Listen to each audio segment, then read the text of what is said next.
तो कहने का भाव ये है दास का कि झांकी वेख कबीर की, नानक कीती वाह, वह सिखा का गलपड़ी कौन छुटावेता।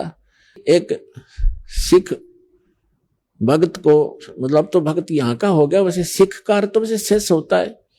उसे ये मैं ये वाणी सुनाई हमारे साथ में, जब थोड़ी सी संगत थी और पास पास बैठा करते थे, तो मैंने कहा झांकी वे कबीर की, नानक कीती वाह, वह सिखा का गल पड़ी अब कौन छुटावेता।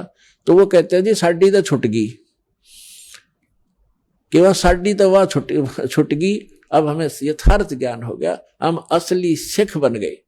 तो दास यही प्रार्थना करता, असली सिख बनो, असली हिंदू बनो, असली मुसलमान और आप ईसाई बनो। क्योंकि असली का अर्थ होता है शास्त्रों में जो लिखे हमारे ग्रंथ हैं, प्रमाण हैं, उसके अनुकूल जो हम साधना करेंगे, उसी के अनुकूल हम ज्ञान ग्रहण करेंगे, तब हम असली बनेंगे। फिर चाहे हिंदू हो कहो अपने आप को, चाहे मुसलमान कहो, सिख कहो, चाहे ईसाई कहो, क्योंकि धर्म के सभी नियम इकट्ठे हैं और सबकी एक ही जैसे हैं, कोई अंतर नहीं हो सकता धर्म के लिए। उसका नाम भले ही कुछ भी रख लो, जैसे कई टेबलेट होती हैं, गोलियां, उनमें साल्ट वही होता है, नाम कंपनियों का बेशक न्यारा न्यारा हो, वो सेम लाभ देंगी।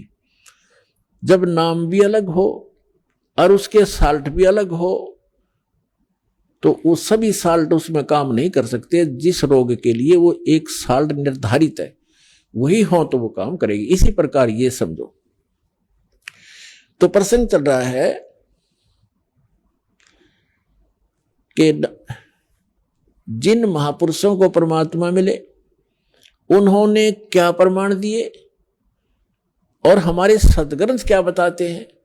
और जब ये दोनों मेल खा जाएंगे, ये दोनों ही एक स्थान पर आकर रुक जाएंगे, तो फिर हम भगवान को पहचानने में कोई गलती नहीं करेंगे, बड़ी आसानी से हम परमात्मा को पहचान लेंगे। इसलिए ये सारे कुछ प्रमाण दिए जा रहे हैं। अब प्रसंग जो चल रहा था कि झांकी वे कबीर की, अब शुक्र है परमात्मा ने दया करी कि जन्म साखी के अंदर ये थोड़ा सा प्रमाण मिल गया, एक ही 2 पंक्तियों में लिखा है।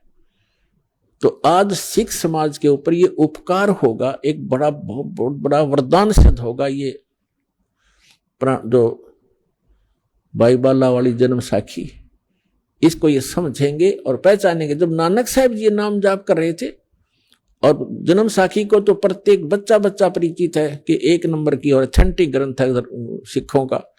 और फिर गुरु ग्रंथ साहिब तो है ही, वो तो वाणी है उनकी अपनी महापुरुषों की, लेकिन ये भी कम मायने नहीं रखता उनकी दृष्टि में। और तीसरी प्राण संगली के अंदर जो गुरु नानक देव जी की वाणी सिलेक्ट गुरु ग्रंथ साहिब में नहीं आई, तो ये भी एक इनकम्प्लीशन बता रही है कि गुरु नानक देव जी की सारी वाणी नहीं संग्रह हो चुकी। कंप्लीट ज्ञान था उनके पास, जैसे गरीबदास साहिब जी के पास था।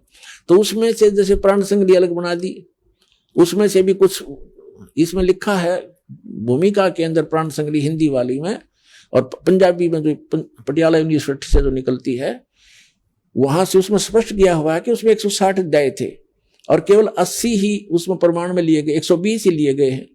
तो 40 अध्याय रह गए, जिनके अंदर ये सतनाम 2 अक्षर का विशेष डिटेल के साथ था।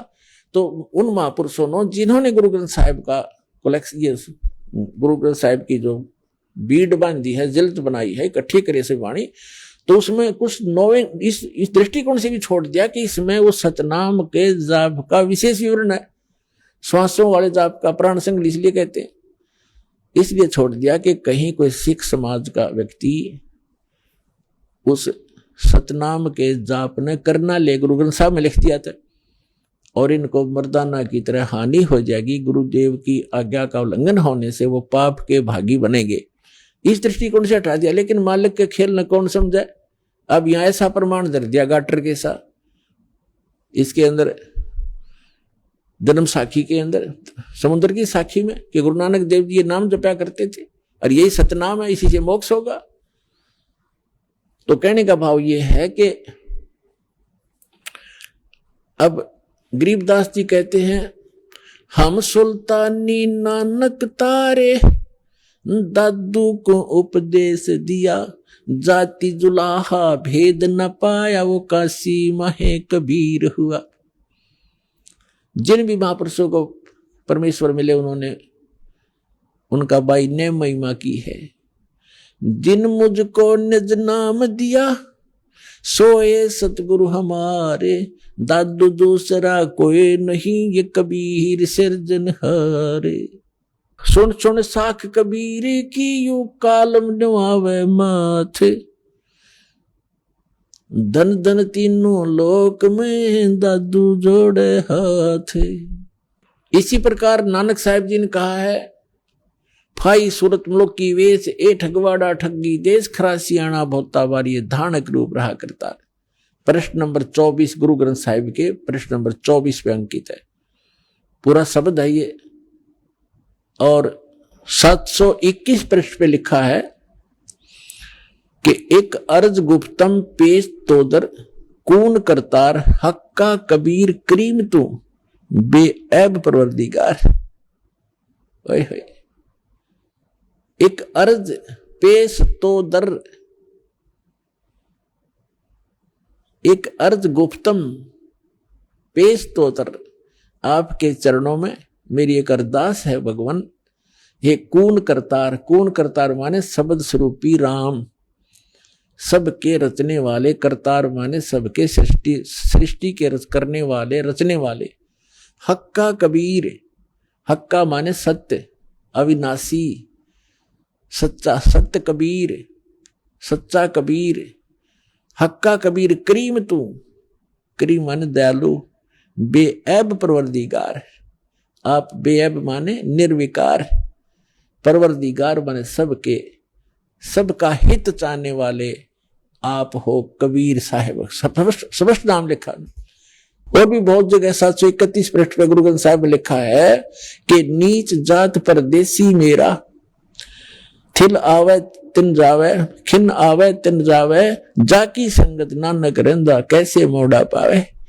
नीच जात परदेसी मेरा, अगर छोटी जात का तुम कहते वो मेरा, वो परदेसी है, वो मेरा मालिक, और उसका संग है मेरा, वो एक सेकंड में यहां बैठा है, दूसरी सेकंड में वो सचखंड में। तो परमात्मा भी कहते हैं, छिन पहुंचूंगा छिन एक में जन अपने के काज, हरनेक से पूजो मार दो मन नरसिंह दर लो साज।